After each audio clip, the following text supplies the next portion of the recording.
प्रधानमंत्री नरेंद्र मोदी मंगलवार को भूटान की राजधानी थिम्फू के लिए 2 दिवसीय राज्य यात्रा पर रवाना हुए हैं। 11-12 नवंबर की इस यात्रा के दौरान प्रधानमंत्री कई औपचारिक कार्यक्रमों में हिस्सा लेंगे और भूटान द्वारा आयोजित ग्लोबल पीस प्रेयर फेस्टिवल में हिस्सा यहां पर उनके द्वारा लिया जाएगा। तो प्रधानमंत्री मोदी ने एक्स हैंडल पर एक पोस्ट साझा करते हुए कहा कि भूटान के लिए रवाना हो रहा हूं, जहां मैं विभिन्न कार्यक्रमों में भाग लूंगा। यह यात्रा ऐसे समय में हो रही है जब भूटान अपने चौथे राजा के 70वें जन्मदिन का उत्सव यहां पर सेलिब्रेट कर रहा है। मैं भूटान के राजा, चौथे राजा और प्रधानमंत्री शोरिंग तोब्गाय के साथ वार्ता करूंगा। हमारी ऊर्जा साझेदारी को मजबूती देने के लिए पुटान सा छंगू सेकंड जल विद्युत परियोजना का उद्घाटन यहां पर किया जाएगा। यह यात्रा हमारे द्विपक्षीय संबंधों में नई ऊर्जा यहां पर जोड़ेगी। यात्रा के दौरान प्रधानमंत्री मोदी भूटान के राजा जिग्मे खेसर नाम येगल वांगचुंग से भेंट करेंगे और दोनों नेता संयुक्त रूप से 1020 मेगावाट पुनाट सांगछू सेकंड जल विद्युत परियोजना का उद्घाटन यहां उनके द्वारा किया जाएगा, जिसे भारत सरकार और भूटान की रॉयल सरकार ने मिलकर विकसित किया है। प्रधानमंत्री मोदी भूटान के चौथे राजा जिग्मे सिंगे वांगचुक के 70वें जन्मोत्सव समारोह में भी हिस्सा यहां लेंगे। इसके अलावा वे अपने भूटानी समकक्ष शेरिंग तोब्गाय से भी मुलाकात करेंगे। प्रधानमंत्री की यह यात्रा भारत से आए पवित्र पीप रभा अवशेषों के प्रदर्शनी के साथ भी मेल खाती है। तो वैश्विक शांति प्रार्थना की यहां पर की जाएगी। इसी के साथ हाइड्रोलिक प्रोजेक्ट का उद्घाटन उनके द्वारा किया जाएगा। तो प्रधानमंत्री नरेंद्र मोदी भूटान के 2 दिवसीय यात्रा पर यहां रहने वाले हैं। वैश्विक शांति प्रार्थना महोत्सव में शामिल यहां होंगे। इसी के साथ वहां के राजा से मुलाकात करेंगे, जन्मोत्सव में हिस्सा लेंगे। प्रधानमंत्री नरेंद्र मोदी भूटान के 2 दिवसीय यहां दौरे पर रहने वाले हैं। तो वैश्विक शांति प्रार्थना महोत्सव में उनके द्वारा शिरकत यहां पर की जाएगी। तो हाइड्रो इलेक्ट्रिक प्रोजेक्ट का उद्घाटन भी उनके द्वारा किया जाएगा। तो प्रधानमंत्री मोदी भूटान की 2 दिवसीय यात्रा पर हैं। कई मुलाकातों का दौर यहां पर उनके द्वारा रहने वाला है। तो वैश्विक शांति प्रार्थना महोत्सव में भी शिरकत यहां पर प्रधानमंत्री मोदी करेंगे।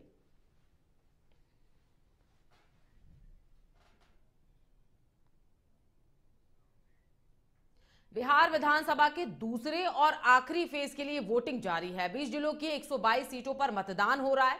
किशनगंज समेत 5 जिलों में 6 बूथों पर ईवीएम खराब होने की वजह से वोटिंग यहां पर देर से शुरू हुई है। तो जमुई के चकाई में बूथ 334 पर ईवीएम खराब होने के कारण अभी तक मतदान शुरू नहीं हुआ है। वहीं बांका के कटोरिया में बूथ 76 में ईवीएम खराब होने की वजह से 70 मिनट बाद वोटिंग यहां पर शुरू हो पाई है। पूर्णिया सांसद पप्पू यादव ने कहा कि जानबूझकर ईवीएम में खराबी की बात कही जा रही है ताकि वोट चोरी की जा सके। दूसरे फेज में 1302 उम्मीदवार मैदान में हैं। इनमें बिहार सरकार के मंत्री हैं, जिनकी किस्मत का फैसला 3.70 करोड़ मतदान यहां पर मतदाता यहां पर करने वाले हैं। 20 जिलों की 45,399 बूथ पर वोटिंग हो रही है। इनमें 4,109 बूथों को संवेदनशील यहां पर घोषित किया गया है। तो संवेदनशील बूथों पर शाम 4 से 5 बजे तक वोटिंग होनी है, जबकि अन्य बूथों पर शाम 6 बजे तक मतदान किए जाएंगे।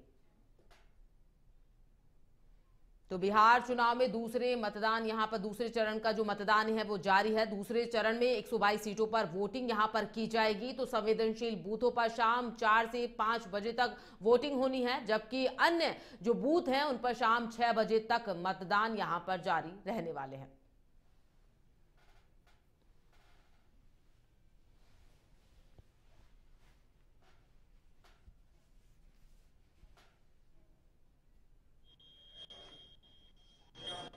तो दूसरे चरण में 122 सीटों पर वोटिंग यहां पर की जाएगी। तो वहीं बांका के कटोरिया में बूथ 76 में ईवीएम खराब होने की वजह से 70 मिनट बाद यहां पर वोटिंग शुरू हो पाई है। पूर्णिया सांसद पप्पू यादव ने यहां पर कहा है कि जानबूझकर ईवीएम में खराबी की बात यहां कही जा रही है ताकि वोट चोरी की जा सके। दूसरे फेज में 1302 उम्मीदवार मैदान में उतारे गए हैं।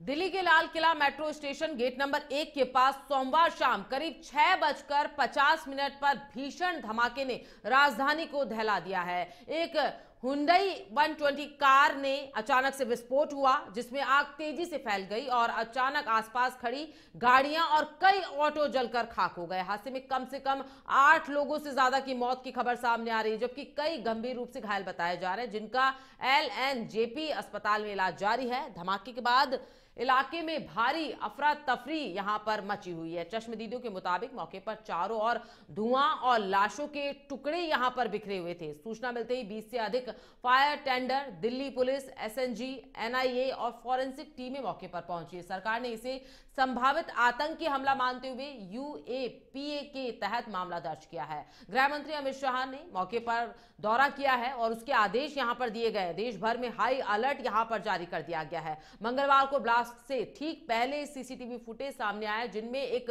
सफेद I-20 कार पार्किंग से निकलती हुई नजर आ रही है। इसमें आतंकी डॉक्टर मोहम्मद उमर के होने का शक यहां पर जताया जा रहा है।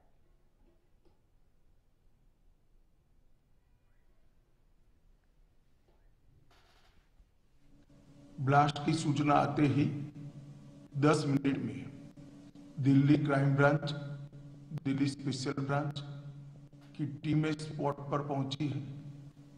NSG और NIA की टीम FSL के साथ अभी गहन जांच करने का शुरू किया है। आसपास के स्थान के सभी CCTV कैमरा और बाकी सब चीजों की जांच के आदेश दे दिए गए हैं। मेरी CP दिल्ली से भी बात हुई है, स्पेशल ब्रांच के इंचार्ज से भी बात हुई है। CP दिल्ली और स्पेशल ब्रांच के इंचार्ज स्पॉट पर मौजूद हैं। हम सभी संभावनाओं को तलाश रहे हैं और सभी संभावनाओं को। खबर 12 से है, जहां 12 के अंता विधानसभा उपचुनाव के लिए आज 15 प्रत्याशियों के बीच मुकाबला हो रहा है, जिसमें कांग्रेस के प्रमोद जैन भाया, भाजपा के मोरपाल सुमन और निर्दलीय नरेश मीणा के बीच सीधी टक्कर मानी जा रही है। कुल 2,28,264 मतदाता 268 बूथों पर सुबह 7 से शाम 6 बजे तक मतदान करेंगे। इनमें 1,16,783 पुरुष हैं, 1,11,477 महिलाएं हैं और अन्य मतदाता शामिल हैं यहां पर। तो 95 संवेदनशील बूथों पर CAPF के जवान यहां पर तैनात हैं। वहीं 3,077 पुलिसकर्मी तैनात हैं। 12 क्विक रिस्पांस टीम यहां पर तैनात की गई है। 43 मोबाइल पार्टियां और 43 सेक्टर मजिस्ट्रेट यहां पर तैनात किए गए हैं। सभी बूथों पर वेब कास्टिंग की व्यवस्था भी की गई है और दिव्यांगों व शिशुओं के लिए विशेष सुविधा भी यहां पर की गई है। तो कुल 1240 कार्मिक मतदान कार्य करेंगे और 14 नवंबर को राजकीय स्नातकोत्तर महाविद्यालय 12 में मतगणना यहां पर की जाएगी। तो भाजपा प्रत्याशी मोरपाल सुमन ने अपने गांव तिसाया में परिवार सहित सुबह 7:30 बजे मतदान यहां पर किया है, जबकि कांग्रेस प्रत्याशी प्रमोद जैन भाया और निर्दलीय नरेश मीणा इस क्षेत्र के मतदाता न होने के कारण यहां वोट नहीं डाल पाएंगे।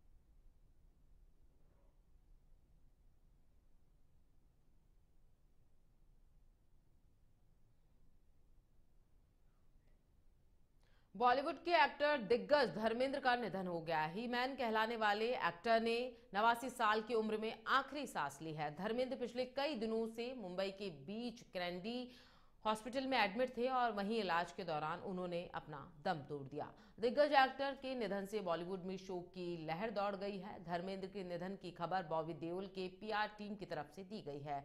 धर्मेंद्र 31 अक्टूबर को रेगुलर चेकअप के लिए हॉस्पिटल पहुंचे थे। उन्हें सांस लेने में दिक्कत हो रही थी, जिसके बाद एक्टर को एडमिट कर लिया गया था। धर्मेंद्र पिछले कई दिनों से आईसीयू में थे, जिसके बाद 10 नवंबर को ऐसी खबर आई कि उनकी तबीयत नासाज है। ऐसे में हेमा मालिनी, सनी देओल, ईशा देओल और उनके पोते करण देओल और राजवीर देओल उनसे मिलने हॉस्पिटल पहुंचे थे। धर्मेंद्र का पूरा नाम धर्मेंद्र केवल कृष्ण देओल है। इसी के साथ आपको बता दें, उनका जन्म 8 दिसंबर 1935 को पंजाब के नसरानी गांव में हुआ था। उन्होंने अपने एक्टिंग करियर की शुरुआत 1960 में रिलीज हुई फिल्म दिल भी तेरा हम भी तेरे से की थी। इसके बाद वो 1961 की फिल्म बॉयफ्रेंड में सपोर्टिंग रोल में भी दिखाई दिए।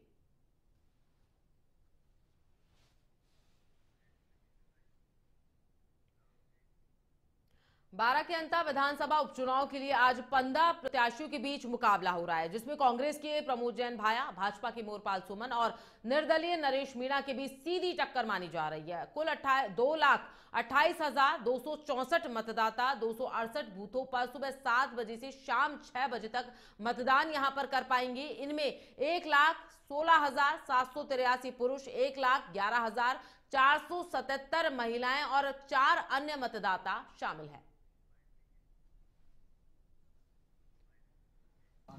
मैं ज़्यादा से ज़्यादा जनता के बीच में रहना पसंद करूंगा। जयपुर तो जब विधानसभा चलेगी या जो जनता के काम मेरे को वहाँ पहुँचाने, उस टाइम ज़्यादा वहाँ रहूँगा। लेकिन मैं सबसे ज़्यादा जो मेरी रहने की आदत है जनता के बीच में, 36 वर्षों से मैं इनके बीच में रहता आया हूँ और इनके काम कराने की कोशिश करता हूँ, तो वही मेरी शैली रहेगी। मेरे शैली में कोई बदलाव नहीं आएगा।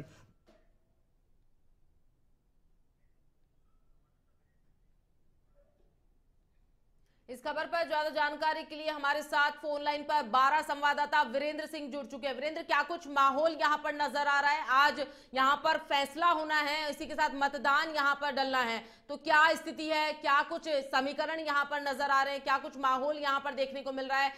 कड़ी सुरक्षा यहां पर की गई है, पूरी तरीके से चाक चौबंद व्यवस्था यहां पर की गई है, क्या कहना चाहेंगे? जी प्रियंका, मैं बताना चाहूंगा, यहाँ पर आज सवेरे 7 बजे से मतदान शुरू हो चुका है और लोगों में उत्साह भी देखा जा रहा है मतदान में, क्योंकि ये उपचुनाव है और 3 प्रत्याशी, ये त्रिकोणीय संघर्ष था। उसको देखते हुए यहाँ संघर्ष जो देखा गया है, तो इसको देखते हुए सभी मतदान केंद्रों पे लाइनें लगी हुई है सवेरे से, और अभी तक भी लोग अपना मतदान देने की बारी का इंतजार कर रहे हैं। जी बिल्कुल, प्रमोद जैन भाया ने अपने परिवार के साथ मतदान यहां पर कर दिया है, क्या कुछ बातचीत उनसे हुई आपकी? जी, मैं आपको बताना चाहूँगा, मतदान प्रमोद भाया ने नहीं, अपने मोरपाल सुमन जो भाजपा के कैंडिडेट हैं, उन्होंने मतदान किया है अपने परिवार के साथ। देवनारायण जी की पूजा अर्चना के बाद उन्होंने अपना वोट दिया। जी बिल्कुल, तो क्या कुछ समीकरण यहाँ पर नजर आ रहे हैं? क्या कुछ उत्साह यहाँ पर देखने को मिल रहा है? क्योंकि कहा जाता है कि पहले मतदान बाद में जलपान, तो क्या कुछ स्थिति यहाँ पर ऐसी भी नजर आ रही है? जी, स्थिति बिल्कुल देखी जा सकती है, क्योंकि आज शाम को 6 बजे तक मतदान होगा और इस मतदान के दौरान लोगों में जो उत्साह देखा गया, कहीं न कहीं ये अपना प्रत्याशी का भविष्य आज शाम को 6 बजे बंद हो जाएगा। 14 तारीख को इसके जब मतगणना होगी, तब जब जाके पता लगेगा किस प्रत्याशी को इन लोगों ने यहाँ से विधायक बनाया है। यहाँ पर देखा जाए तो आज सवेरे से सांकली गांव में एक समस्या, रोड की समस्या को लेकर लोगों ने, मतदाताओं ने बहिष्कार किया है। यहाँ 736 मतदाता हैं जिन्होंने सवेरे से यहाँ पर बहिष्कार कर रखा है। लोग मतदान केंद्र नहीं पहुँच रहे हैं। जिला प्रशासन प्रयास कर रहा है, पर लेकिन जिला प्रशासन से गांव वालों ने साफ इनकार कर दिया है। जब तक हमें कोई लिखित में या कहीं जिला कलेक्टर साहब या कुछ आश्वासन नहीं देंगे, तो हम मतदान नहीं करेंगे। जी बहुत शुक्रिया तमाम जानकारी के लिए वीरेंद्र।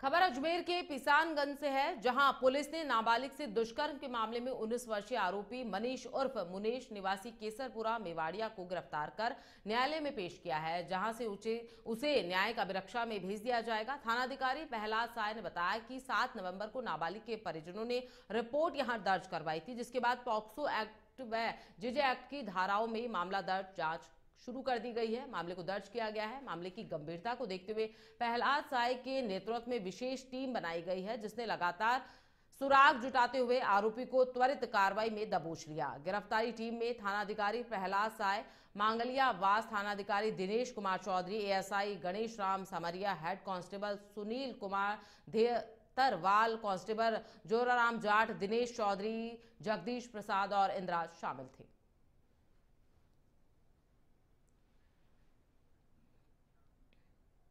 हनुमानगढ़ के रावतसर क्षेत्र के गंथैली प्रधानमंत्री ग्रामीण सड़क परियोजना के तहत प्रेमनगर से थालड़का तक बनाई जा रही सड़क के निर्माण में घटिया सामग्री के उपयोग के आरोप लगे हैं। ग्रामीणों का कहना है कि ठेकेदार ने काम आनन फानन में किया और पुलिया का निर्माण रात में ही करवाया गया। यह सड़क कई गांवों को जोड़ने वाली एकमात्र सड़क मानी जाती है, जिसकी मांग 30 साल से लगातार की जा रही। तो ग्रामीणों ने आरोप लगाया कि निर्माण में धांधली और लीपापोती की गई है, जिससे सड़क बनने से पहले ही उखड़ने लगी है। करीब 5 से 6 किलोमीटर सड़क बन चुकी है, जबकि 2 से 3 किलोमीटर का काम यहां पर अभी बाकी है। ग्रामीणों ने बताया कि 10 दिन में ही सड़क से कंकर बजरी उखड़ चुकी है। पीडब्ल्यूडी अधिकारियों को मौखिक रूप से अवगत कराने के बावजूद कार्रवाई नहीं हुई, जिस पर ग्रामीणों ने चेतावनी दी है कि यदि जल्द ही समाधान नहीं हुआ तो विभाग कार्यालय में उग्र प्रदर्शन किया जाएगा। इस दौरान रवीश कुमार, महेंद्र, राजकुमार पूनिया, सतपाल, पवन, मदन, शीशपाल और विनोद सहित कई ग्रामीणों ने